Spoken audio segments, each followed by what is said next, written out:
کہ ایک دن کے اندر 12,000 مسلمان قتل ہوئے. بہت سخت قسم کی یہ تاریخ ہے. یہ مجھے بتانا اس لیے بھی ضروری ہے کہ کوئی اٹھ پٹانگ تمہارے دلوں میں نہ ڈال دے. ہوا کیا تھا حقیقت یہ میں بتا رہا ہوں. لیکن حضرت عائشہ رضی اللہ تعالیٰ عنہ اب بات کرنا چاہ رہی ہیں حضرت علی سے، اور حضرت علی عائشہ سے بات کرنا چاہ رہے ہیں. بیچ میں راستہ ایسا جنگ کا گھمسان چھڑا ہوا ہے کہ نہ ایک دوسرے سے بات کرنے کا موقع مل رہا ہے. یہاں تک کہ حضرت عائشہ کا اونٹ جس پر وہ بیٹھی ہوئی تھی، اس کا نام ہی جنگ جمل ہے. جمل عربی میں اونٹ کو کہتے ہیں. نام ہی جنگ کا جمل رکھ دیا گیا کیونکہ اونٹ پر ایک جھوپڑی لگائی جاتی تھی کجاوا، اس میں حضرت عائشہ بیٹھی ہوئی تھی. اس اونٹ پر اتنے حملے کر دیے تھے، اتنے حملے کر دیے ادھر کی جماعت والوں نے کہ حضرت عائشہ کی حفاظت کے لیے جو ادھر موجود تھے وہ عزت قبیلے کے لوگ ان میں صرف اونٹ کی حفاظت کے لیے 700 لوگ قتل ہو گئے تھے. ایک گرتا تھا دوسرا پکڑتا تھا، دوسرا گرتا تھا تیسرا پکڑتا تھا، لیکن ان جان بازوں نے اونٹ کو گرنے نہیں دیا. حضرت علی رضی اللہ تعالیٰ عنہ نے پھر حکمت کے ساتھ فرمایا کہ یہ جنگ ختم ہوگی اس وقت جب یہ اونٹ بیٹھے گا. تو اپنی ایک معتمد جماعت کو جو اہل حق تھے ان کو بھیجا کہ جاؤ تم کسی نہ کسی طرح سے اونٹ کو نیچے پیروں کی طرف سے کچھ زخمی کر دو یا کسی طرح اونٹ بیٹھ جائے. سبحان اللہ. وہ گئی ایک جماعت حضرت علی کی طرف سے جنگ کے لیے نہیں، انہوں نے کسی نہ کسی طرح اونٹ کو بٹھا دیا. جیسے اونٹ بیٹھ گیا ام المومنین نیچے آئیں. اگر حضرت عائشہ صدیقہ کے ساتھ کچھ بھی ہو جاتا امت میں بہت بڑا فتنہ. رسول اللہ کی زوجہ کے ساتھ اگر کسی نے ہاتھ بھی لگایا ہوتا اس وقت بڑا مسئلہ ہوتا. حضرت علی کے لیے کتنا بڑا چیلنج تھا یہ، ان کی خلافت کے دور کا سب سے بڑا چیلنج ہے. ایک طرف ام المومنین کی عزت کو بچانا ہے کیونکہ پورے مومنین کا وقار ہے، رسول اللہ کا گھر ہے. تو حضرت علی نے گرنے نہیں دیا. اور اس کے بعد حضرت علی رضی اللہ تعالیٰ عنہ نے پیغام بھیجا حضرت عائشہ کو کسی نہ کسی طرح سے اس کجاوے سے نکال کر لائے. جیسے ہی نکال کر کے لایا گیا ام المومنین رو رہی تھی. حضرت علی کرم اللہ وجہہ الکریم وہاں گئے تو ان کی آنکھوں میں بے اختیار آنسو پھوٹ کر رو رہے تھے کیونکہ جانتے تھے ایک ہی گھر کے ہیں. حضرت علی رضی اللہ تعالیٰ عنہ سے سب سے پہلے حضرت عائشہ کھڑی ہوئی، کہا اے علی بن ابی طالب صرف ایک غلط فہمی کی وجہ سے یہاں تک معاملہ پہنچ گیا. حضرت علی نے کہا ماں عائشہ صدیقہ آپ سچ کہتی ہیں کہ ایک غلط فہمی نے یہاں تک پہنچا دیا. دونوں کے وہی جملے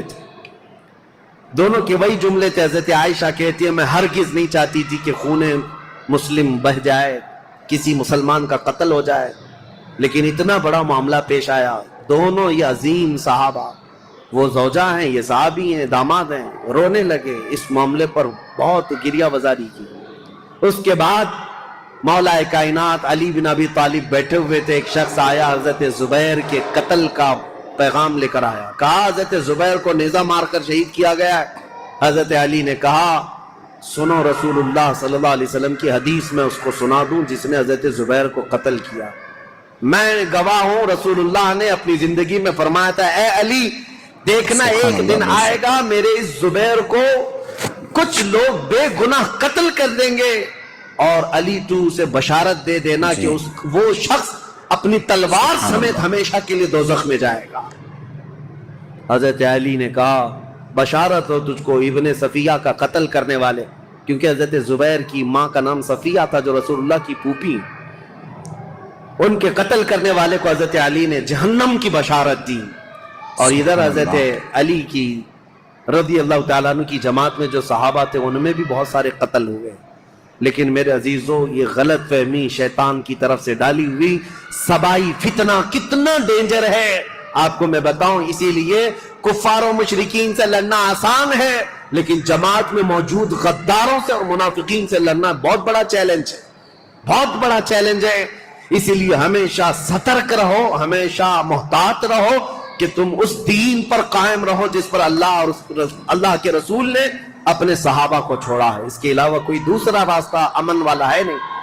یہ جنگ جمل ہے. اس کے بعد دونوں کے درمیان مصالحت ہو گئی اور پھر حضرت علی رضی اللہ تعالیٰ عنہ کوفہ واپس چلے گئے. حضرت عائشہ صدیقہ رضی اللہ تعالیٰ عنہ واپس